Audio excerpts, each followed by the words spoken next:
Como lo señaló la doctora, el tema que vamos a tratar el día de hoy es el interrogatorio, o también conocido como examen directo. Quiero iniciar con una breve frase que nos va a resumir toda esta disertación. Una frase de Jerónimo Usera que señala: mi conducta no toca decidirla a mí, bástame remitirme al testimonio de los que presenciaron mis actos. Y es que precisamente el día de hoy vamos a abordar un tema relacionado a cómo sacar información a los testigos que me corroboren mis hechos que yo en mi alegato de apertura he señalado y me he comprometido a probar. Pero antes de ello vamos a ver cómo es que se obtiene la prueba, en qué etapa se obtiene, se ofrece y se actúa. Pero en resumen lo que tenemos es que la actuación probatoria es aquella etapa donde la prueba cobra protagonismo. Como sabemos, el proceso penal está compuesto de diferentes etapas. Tenemos la investigación preparatoria, que está compuesto a su vez de la investigación preliminar y la investigación preparatoria propiamente dicha.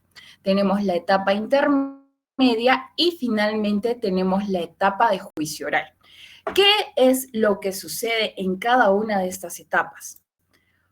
Bueno, en la investigación preparatoria, como sabemos, aquí el fiscal es el director de la investigación y se encarga de recopilar todos los elementos de convicción, tanto de cargo y de descargo que pueda obtener para acreditar un hecho que ha sido denunciado por una parte o para desvirtuarla, porque aquí tenemos que tener en cuenta que el fiscal se guía por uno de los principios que conocemos como el principio de objetividad. Luego pasamos a la etapa intermedia. En la etapa intermedia, el fiscal, luego de haber investigado, concluye la investigación, pasamos a esta a través de una formulación de una acusación. En este requerimiento de acusación es donde el fiscal va a ofrecer los medios de prueba que van a corroborar mis hechos. Y aquí se realiza una audiencia que conocemos como la audiencia de control de acusación, donde el juez de investigación preparatoria va a admitir aquellos que resulten útiles, pertinentes y conducentes. Es decir, se realiza un saneamiento de todo lo que se va a hacer en el juicio oral. Aquí el fiscal ofrecerá sus medios de prueba y estos serán admitidos por el juez, pero no solo esta carga la tiene el fiscal, sino también el abogado defensor. Una vez que se le corre traslado del requerimiento de acusación al abogado defensor, este también tiene la oportunidad de ofrecer los medios de prueba que consideren convenientes para su teoría del caso, según su estrategia.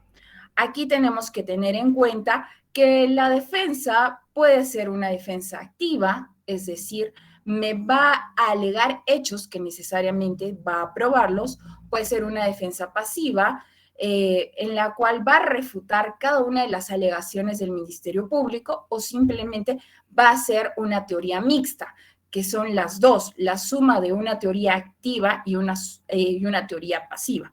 Y finalmente pasamos a juicio, la etapa más importante, donde se van a actuar todos estos medios de prueba, se van a convertir en prueba. ¿Y cuál es el propósito? Para que el juez pueda finalmente valorarlos y luego de haberlos valorado, merituado, pueda utilizarlos en la fundamentación de su sentencia, que puede ser una sentencia absolutoria, dándole la razón al abogado defensor, o puede ser una sentencia condenatoria, dándole sentido a todo lo que ha alegado el Ministerio Público. Siempre que inicio las clases de litigación penal, inicio con este ejemplo. Quiero que todos nosotros cerremos los ojos y nos imaginemos que nos encontramos en un desierto. Nos encontramos perdidos en un desierto, pero con el propósito de encontrar un tesoro. Entonces, se nos viene a la mente la interrogante, ¿qué necesitamos para encontrar este tesoro que estamos buscando?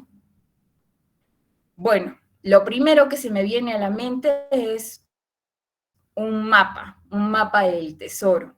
Luego, ¿cómo es que me voy a conocer si sabemos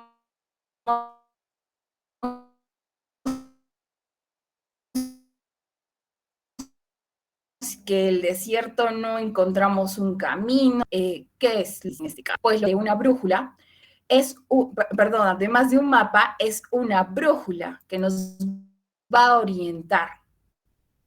Entonces aquí tenemos los dos elementos necesarios para encontrar nuestro tesoro.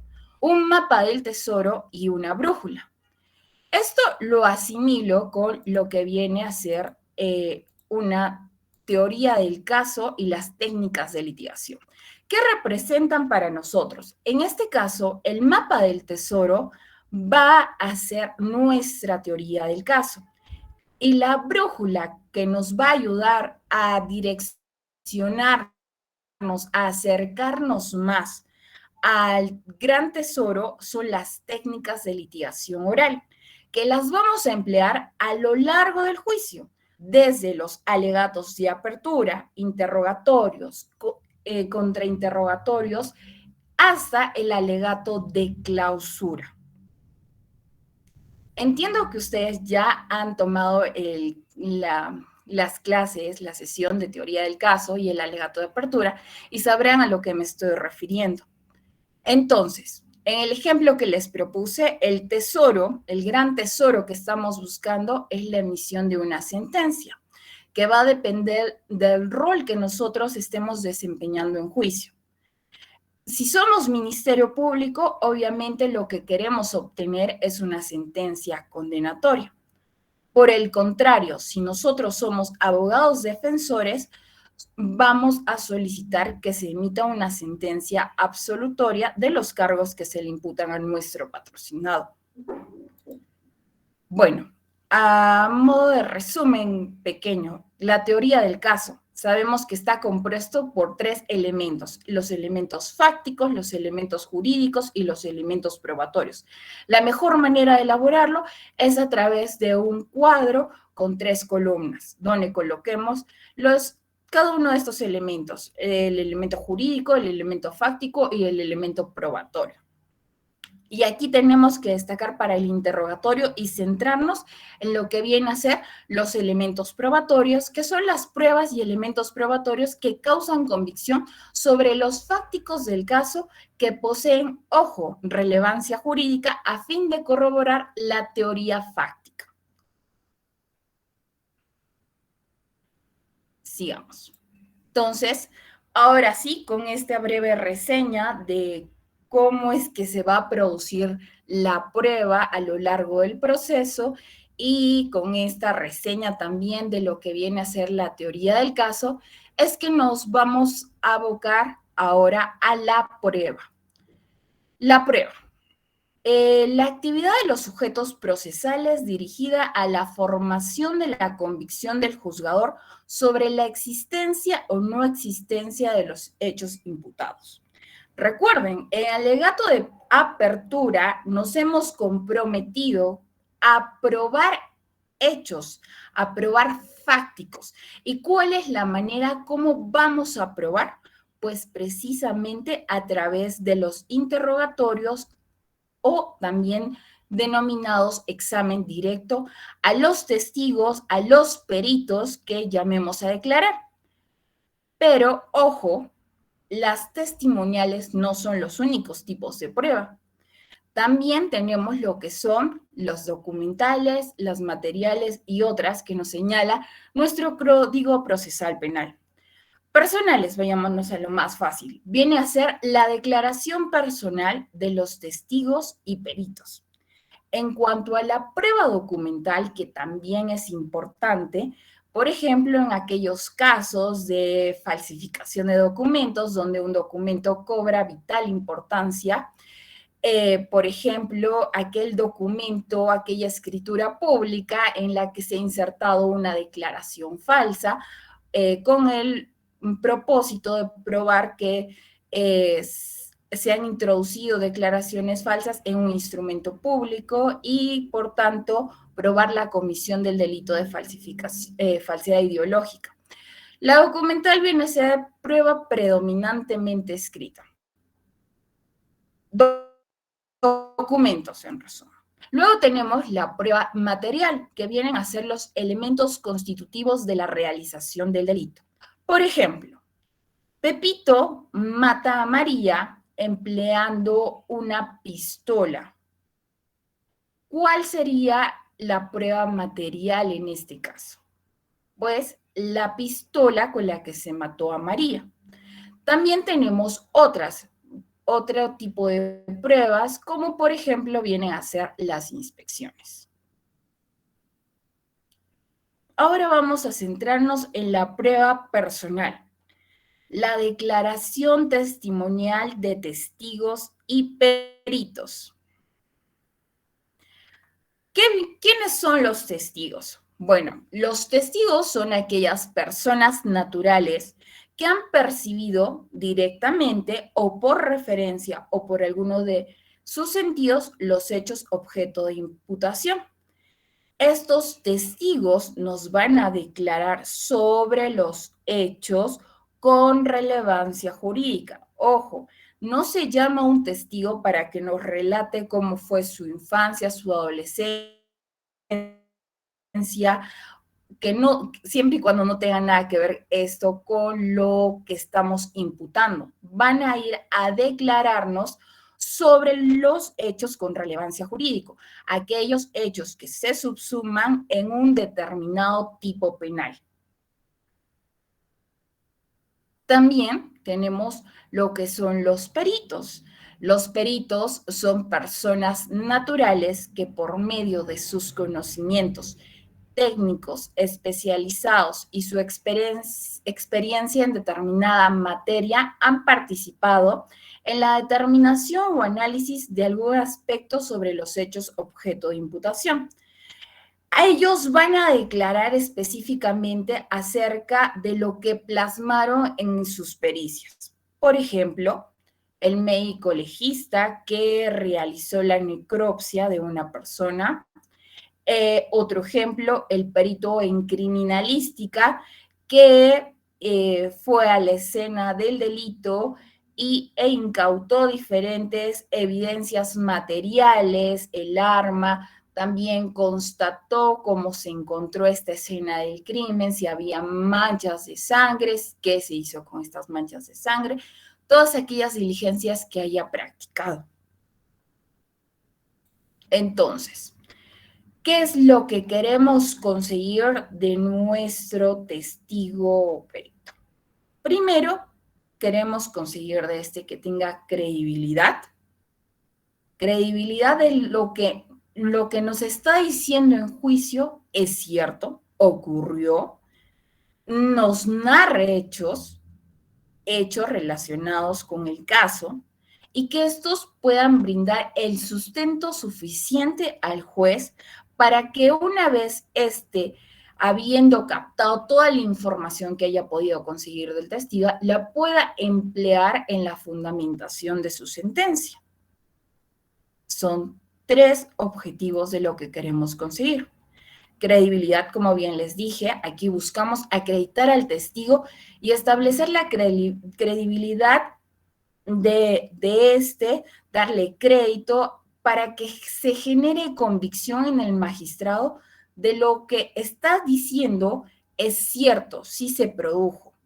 Narración, lo que buscamos es que relate la historia desde su punto de vista que pueda permitir la reconstrucción del hecho, que ya sea un testigo o un perito especializado en alguna materia. Y el sustento siempre debe tenerse presente que cada elemento de prueba, como las declaraciones, debe encontrarse enfocado en significar un aporte a la teoría del caso. ¿Cómo nosotros elegimos a quienes llamar a juicio para declarar? ¿Quiénes son los que nos van a aprobar algo? Pues cuando nosotros elaboramos nuestra teoría del caso, como les dije, aquel cuadro con 3 columnas de los elementos fácticos, jurídicos y probatorios. Si se habrán dado cuenta, en cada premisa jurídico-fáctica, en la tercera columna colocamos el elemento probatorio. ¿Quién me va a probar que vio a Juan asaltar a María mediante violencia? Bueno, justo en ese momento estaba Pedro en la esquina y visualizó ello. Entonces, nosotros vamos a llamar a juicio a Pedro para que nos declare de lo que observó, qué es lo que hizo, qué es lo que escuchó, qué es lo que vio. Y esto nos va a acreditar una determinada posición fáctica. Por eso es que cada testimonio de un testigo o un perito no viene acompañada del propósito de lo que nos va a probar en juicio, de la proposición fáctica que queremos acreditar, corroborar en este.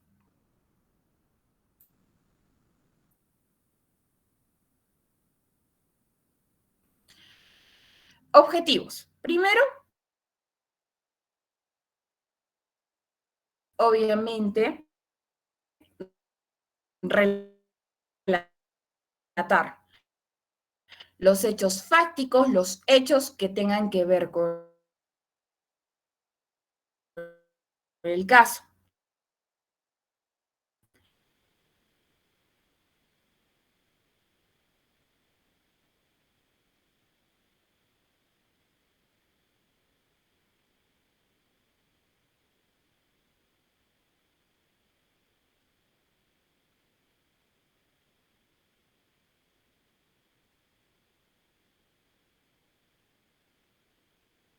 Aquí se oraliza.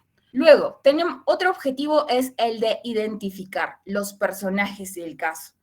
Nosotros cuando narremos el alegato de apertura, vamos aquí a identificar a quiénes son los personajes del caso. Y es por eso que la oralización del alegato de apertura debe ser clara, debe identificar con claridad quiénes son los actores de mi caso. María, digamos la agraviada, Pedro, el imputado.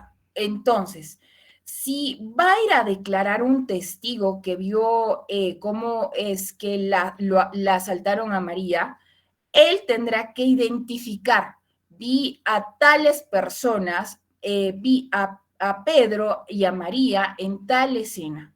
Tiene que identificar. Debe estar clara esta identificación. También otro objetivo es el de describir la escena del delito. Esto va aplicado también a los testigos y en especial a aquellos peritos, como les he mencionado.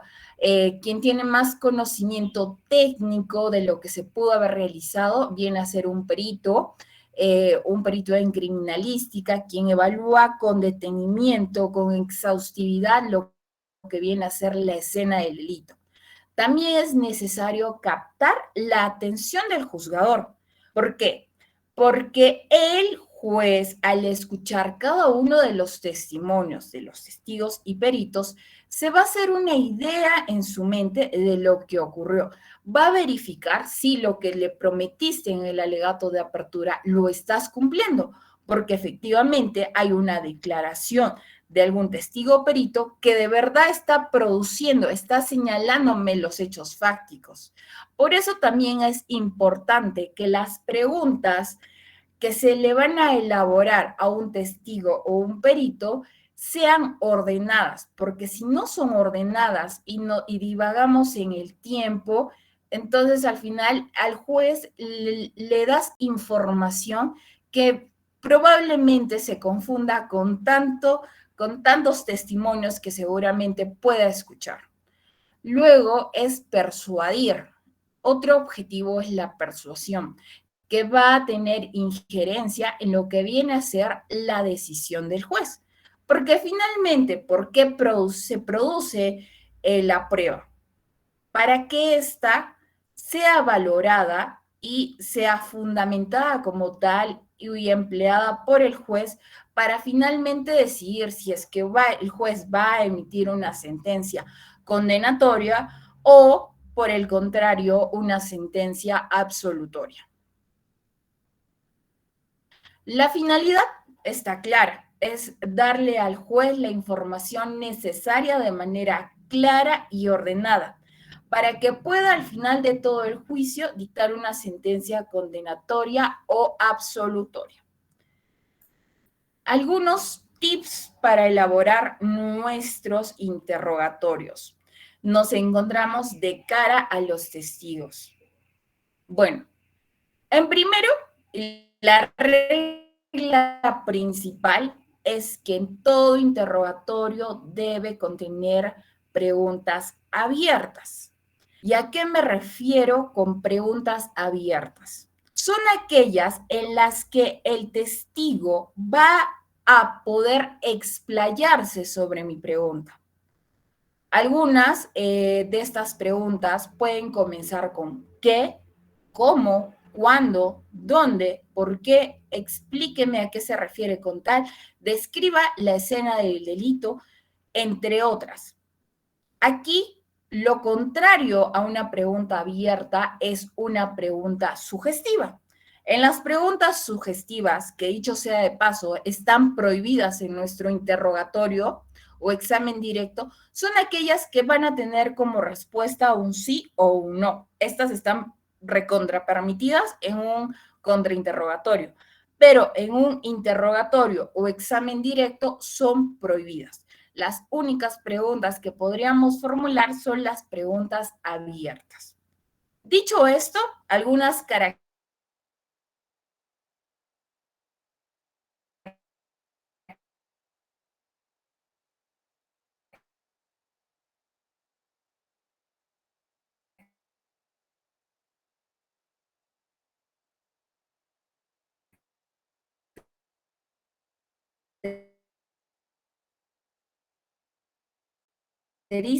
debe emplear por las que está nervioso al estar frente a abogados, frente a jueces, y puede esto llevarlo a la confusión si es que un interrogador no le hace preguntas sencillas. Segunda razón de por qué las preguntas deben ser sencillas. Porque si nosotros empleamos preguntas rebuscadas, un lenguaje rebuscado, además de que nuestro testigo no nos vaya a entender, el juez probablemente tampoco lo haga. Segunda característica, debe ser descriptivo. Lo que se busca es que el testigo nos describa, como lo dije, por ejemplo, un perito en criminalística nos describa la escena del crimen, sea didáctica, dinámica la información que este testigo o este perito vaya a ingresar en juicio oral. Tercera característica, controlar el ritmo. ¿Qué pasaba antes? Antes los abogados y los fiscales se preparaban con un papel y ponían ahí todas las preguntas que iban a realizar, las digitalizaban y está bien prepararse. Pero ¿qué pasa si llegado el juicio nos encontramos ya realizando las preguntas y nos olvidamos de una? Obviamente aquí hay un quiebre. Entonces el juez lo va a notar.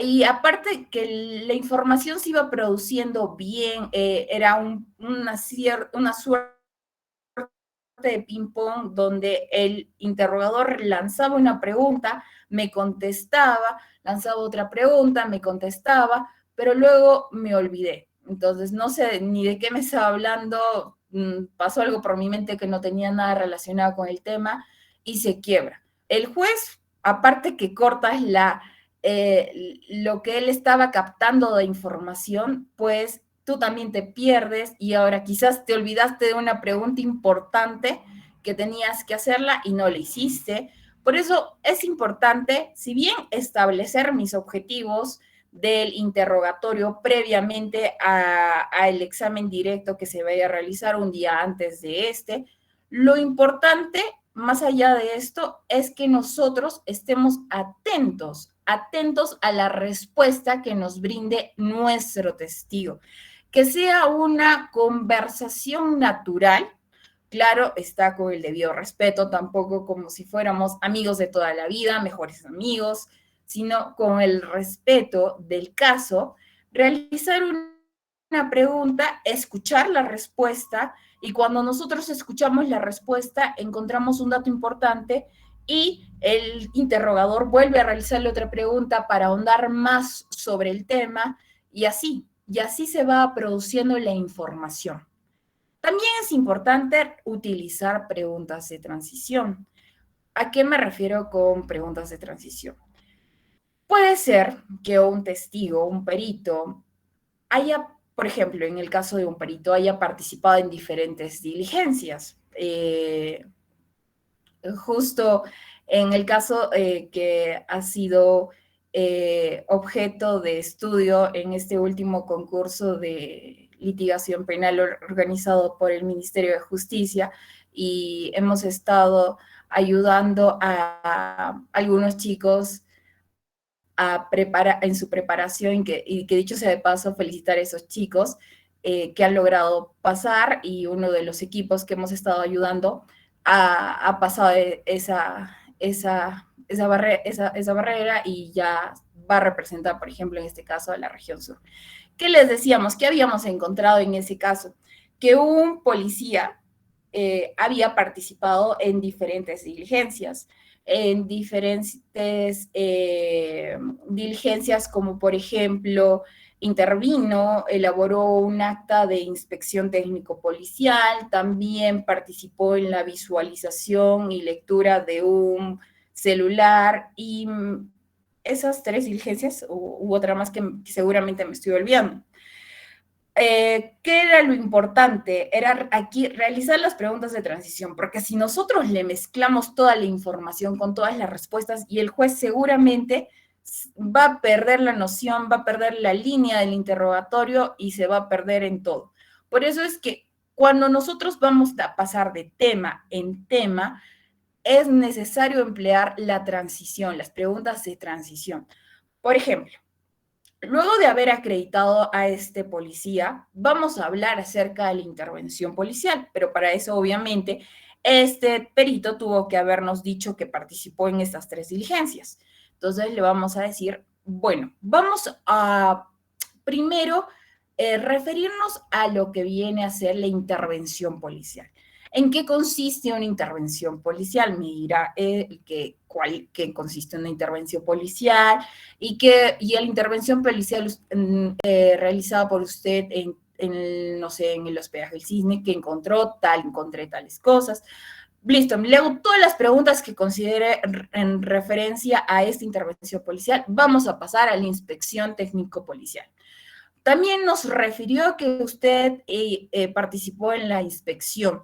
Señáleme qué es lo que encontró usted en la escena del delito cuando inspeccionó el lugar. Bueno, encontré tal cosa. Y ya, luego que le haga todas las preguntas relacionadas a la inspección técnico-policial, las que yo quisiera conseguir porque me va a corroborar mi teoría del caso, paso al tercer tema. También refirió que participó en la visualización del celular. Sí, me podría indicar en qué consistió tal y tal cosa. O sea, a eso me refiero, a utilizar las preguntas de transición cuando el testigo va a brindar información respecto a bastantes diligencias en las que pudo participar. ¿Para qué? Para que le demos orden al interrogatorio, para que sobre todo el juez establezca con claridad cuáles son las diligencias en que participó, qué es lo más importante que obtuvo en cada una de estas. Siguiente, no hacer preguntas sugestivas y es que esa es la regla que nunca se pueden olvidar. Porque precisamente si nosotros realizamos preguntas sugestivas que tienen como respuesta o un sí o un no, obviamente estas deben ser objetadas por la otra parte. Deben ser objetadas porque son preguntas prohibidas en un interrogatorio. Por eso, para que su interrogatorio o su examen directo no salga sucio, no realicen este tipo de preguntas sugestivas. Y esto también requiere la especial atención de la parte contraria. Si nosotros como fiscales hacemos preguntas sugestivas y el abogado defensor no estuvo atento, a la pregunta, pues va a pasar. Pero si la parte contraria está atento, obviamente tiene la oportunidad de objetar, el juez se la va a declarar fundada, corta nuestro interrogatorio directo, va a cortar el ritmo que llevábamos en nuestro interrogatorio directo y obviamente esto podría perjudicarnos si nosotros somos nerviosos, por ejemplo, perderíamos la línea del interrogatorio que que estábamos llevando a cabo, nos va a dejar dudando ahora en qué pregunta me quedé. Por eso es que es importante que también estén atentos. Luego, la otra sugerencia es, ¿debemos anunciar debilidades? ¿Sí o no? Esto es muy debatible. Algunos dicen que no, otros que sí. ¿Por qué? Les voy a decir primero por qué señalan que no es bueno anunciar debilidades, pero se corre aquí el riesgo. Porque probablemente la otra parte, que no sabemos a quién nos enfrentemos, salvo que los conozcamos bien, no sé, ya sabemos cómo litiga,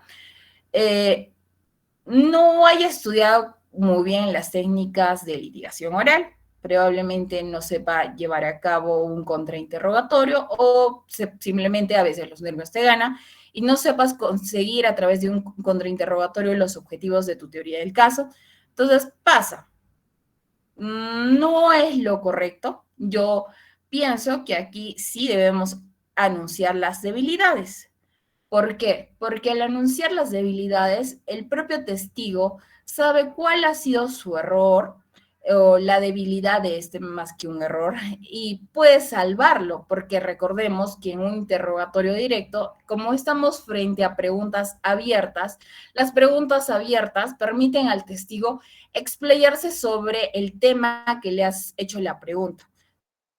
Entonces, sí es preferible que anunciemos las debilidades y que el mismo testigo o perito también nos señale o nos justifique a qué se debe esta debilidad.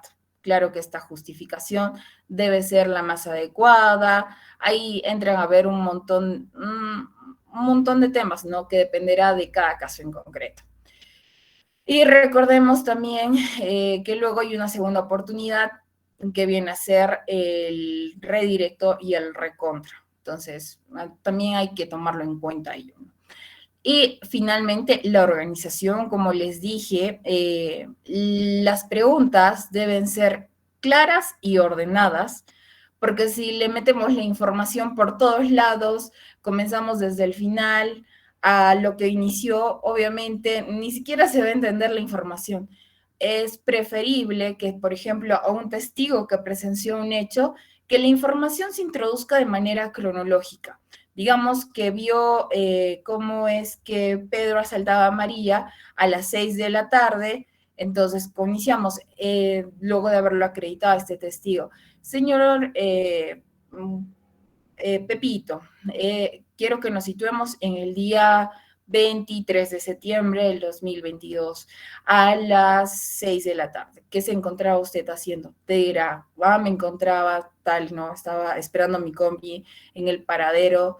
¿En dónde se ubica el paradero? Tú le preguntas y él te contestará dónde es la ubicación exacta, qué es lo que observó, todo ello. Y ojo, que aquí la información se va produciendo de manera ordenada, secuencial, el juez va captando, todo tiene hilación, pero imagínense si fuese lo contrario y comenzamos del final y vamos hacia adelante. Obviamente aquí el juez hasta puede distorsionar los hechos que va a producir este testigo, por eso tengan mucho cuidado con ello.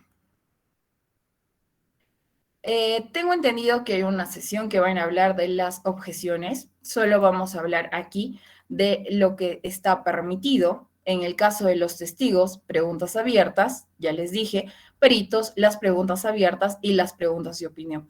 En cuanto a las preguntas no permitidas, en un interrogatorio, obviamente ustedes apenas escuchen una pregunta sugestiva cuya respuesta es un sí o un no, al toque objeten. Esa es la regla general. Pero también existen otro tipo de preguntas que seguramente en el módulo sobre objeciones lo van a ahondar con mayor detenimiento, como vienen a ser las preguntas capciosas, las preguntas compuestas, las repetitivas, las conclusivas, las ambiguas, confusas, impertinentes, las preguntas que tergiversan la prueba entre otras.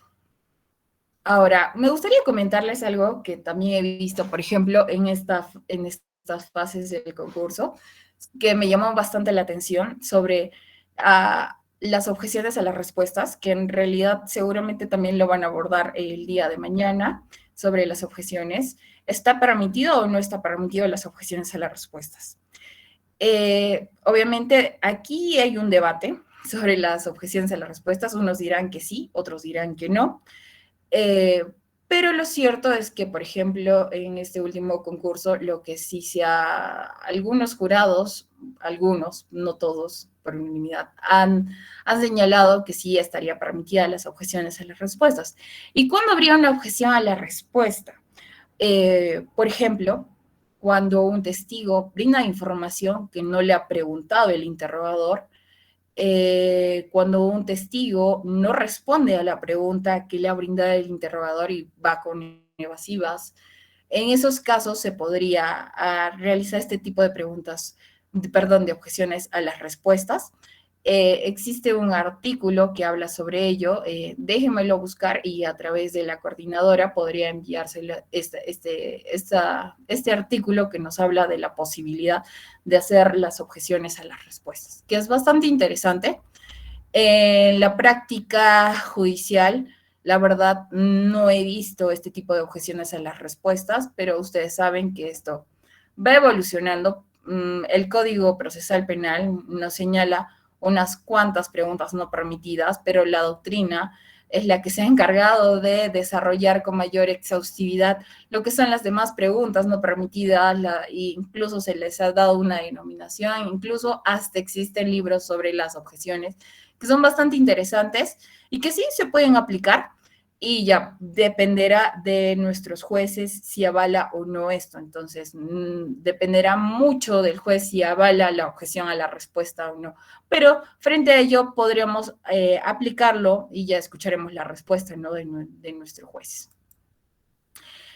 Ahora, en cuanto a las bases probatorias, las técnicas para refresco de memoria, es lo que podría ocurrir en un interrogatorio, y bueno, evidenciar contradicción es lo que ocurre más en un contrainterrogatorio. Aquí solo nos vamos a referir a las técnicas de refresco de memoria, pero antes de pasar a ello, me gustaría hablar sobre el material ilustrativo que puedes emplear en un interrogatorio.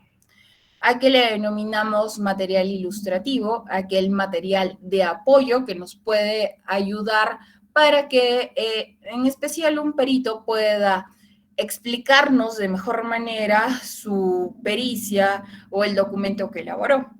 Por ejemplo, en el caso de un médico legista, nosotros llamamos a declarar al médico legista que realizó una necropsia. Como sabemos, la necropsia como tal contiene diferentes tipos de términos médicos que probablemente nosotros no conozcamos, que solo lo conozcan el personal especializado en la medicina, y que también el juez, como conocedor de derecho, tampoco puede conocer de todo con exhaustividad. Tendrá una noción de algunos términos, pero quizás no de todos. En ese caso, podemos apoyarnos del material ilustrativo. ¿De qué manera? Cuando el perito esté escribiendo, por ejemplo, las lesiones encontradas al examen externo de una víctima, nosotros podríamos emplear la silueta de un cuerpo humano. ¿Con qué finalidad? Con la finalidad de que este perito pueda utilizar esta silueta y pueda señalarnos, por ejemplo, dónde está ubicada cada una de las lesiones.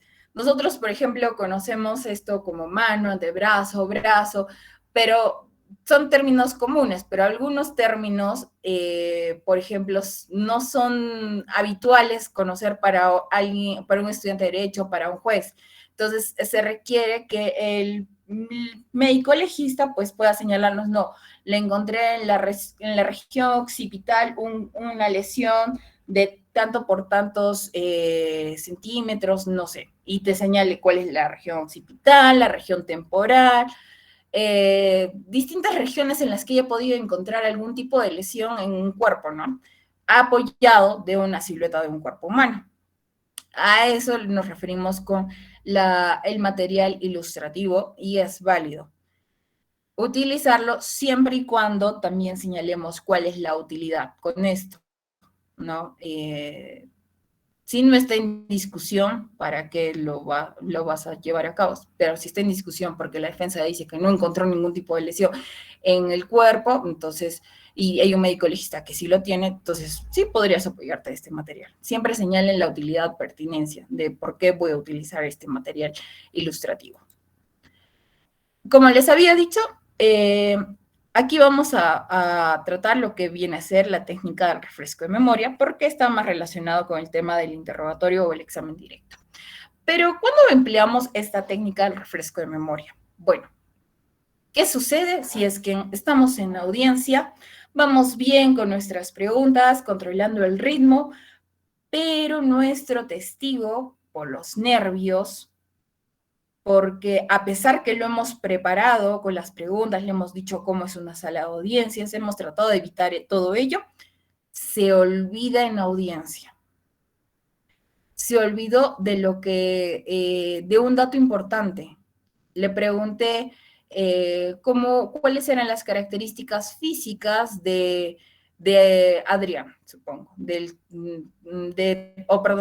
sujeto que vio ingresar. Y se nos olvidó y dijo, no sé, por los nervios o por X razones. Entonces, la técnica que aquí emplearíamos es la técnica del refresco de memoria. ¿Cómo se realiza la técnica del refresco de memoria? Apenas nosotros escuchemos la respuesta, no recuerdo en este momento, no sé, no recuerdo, y nosotros sepamos que ese dato importante está en su declaración previa, nos habilita para realizar esta técnica. Entonces, escuchamos la respuesta, no recuerdo, de nuestro testigo. Apenas nosotros lo escuchemos, ya seamos fiscales o abogados defensores, vamos a sentar las bases de que existe una declaración previa. Entonces, le vamos a preguntar, ¿usted ha declarado anteriormente frente al Ministerio Público, por ejemplo? Sí. ¿Sobre los hechos que le estoy preguntando? Sí. Y en esa oportunidad usted brindó su declaración con la verdad. Sí. Entonces, una vez habiendo sentado las bases, nosotros vamos a referirnos al juez y vamos a hacer nuestra solicitud concreta. Señor juez, habiendo sentado las bases, solicito poner a la vista del testigo su declaración previa con el propósito del refresco de memoria. Siempre señalen el propósito, la finalidad de por qué le quieren poner a la vista su declaración. Porque el refresco de memoria no es la única técnica, también existe la evidenciar contradicción, la de evidenciar contradicción por omisión. Entonces, tenemos que decirle con qué propósito. Y si no lo hacemos, pues el juez te va a preguntar con cuál es el propósito. Refresco de memoria. Es mejor que tú lo digas a que el juez te pregunte. Una vez que nosotros hemos solicitado ese permiso al juez, el juez nos autoriza, vamos, encontramos la declaración previa, nos dirigimos a nuestro testigo, le ponemos a la vista o en sus manos su declaración y le preguntamos qué es lo que tiene a la vista. Él me dirá, bueno, es mi declaración anterior que brindé ante la fiscalía. ¿Cómo es que usted lo reconoce? Bueno, es que precisamente aquí en la parte final está mi nombre, mi firma y aquí está mi huella digital. ¿Cuál es el propósito de esta pregunta? Pues que reconozca que ese documento que se le está poniendo a la vista en sus manos es su declaración previa. Y con eso vamos a controlarlo. Una vez que él te reconoce que es su declaración, nosotros sentamos a la siguiente pregunta. o bueno, le vamos a señalar, señor Pedro, lea para sí este párrafo. Y ahí está seguramente resaltado el dato que se había olvidado. ¿Qué quiere decir lea para sí? No que lo lea en voz alta, sino para sí. Le doy una lectura rápida, mi testigo le dará lo que ya sea relevante que yo le he consultado, no sé, vi el carro, perdón, vi que la persona era morena, alta, gordito, moreno, vestía ropa deportiva, supongamos. Lo lee para sí, en su mente está captando toda esa información, interrogador, digamos en este caso el fiscal, le vuelve a consultar. Señor Pedro, ¿podría ahora indicarme cuáles eran las características de la persona que ingresó al hotel? Y él te dirá, bueno, sí, la persona era morena, alta, gordita, vestía ropa deportiva, todo ello, ¿no? Esa es la manera de refrescar memoria cuando nuestros testigos no recuerdan la información por diferentes causas que se pueden presentar, por los nervios o qué sé yo, otra razón. De preferencia es, o para evitar este tipo de escenario en que se olvide la información, es preferible que días antes pueda prepararse al testigo. ¿Prepararse en qué sentido? En que puedan reunirse el abogado defensor con el testigo, el fiscal con el testigo, y le va a informar, señor, de esto va a tratar el juicio, mire, no se ponga nervioso, es una actuación rutinaria, usted va a sentarse aquí, lo van a llamar a que preste su juramento o declare con la verdad, mediante una promesa, todo esto va a pasar, yo le voy a preguntar sobre estos hechos y es lo que usted, y es posible que también en esa reunión previa o en esa preparación pueda brindarle la declaración previa para que recuerden, ¿no? Más o menos de lo que brindó, porque recuerden que las audiencias de juicio oral a la fecha que probablemente se haya realizado el hecho punible, pues ha transcurrido, en mejor de los casos, meses o hasta años. Entonces, obviamente, la memoria es frágil en ese sentido. Yo no voy a recordar con claridad todo lo que dije o lo que vi en ese momento, porque obviamente recabaron mi declaración a los días o incluso en el mismo día de ocurrido el hecho, pero me llaman a declarar a juicio hasta años después. Entonces, por eso es necesario preparar a nuestro testigo. Pero ya sabe, ¿qué pasa si es que nuestro testigo se olvida? Pues aplicamos el refresco de memoria habiendo seguido todos estos pasos, porque si no lo seguimos, y por ejemplo, no sentamos las bases, pues la otra parte dirá, oh, pues ya no sentó las bases y pues si no sentaste las bases, te quedas ahí detenido y si no sabes cómo sentar las bases, pues pierdes una pregunta cuya respuesta pudo ser fundamental e incluso trascendental para tu teoría del caso. Y obviamente eso va a perjudicarte y no vas a lograr conseguir que se emite una sentencia condenatoria o una sentencia absolutoria. Por eso es muy importante tener en cuenta todas las técnicas de litigación. Bueno, todo eso en referencia a lo que viene a ser el interrogatorio o el examen directo. Muchas gracias por su atención. Eh, Muchas gracias también a la coordinación del evento. Gracias a usted, doctora Claudia.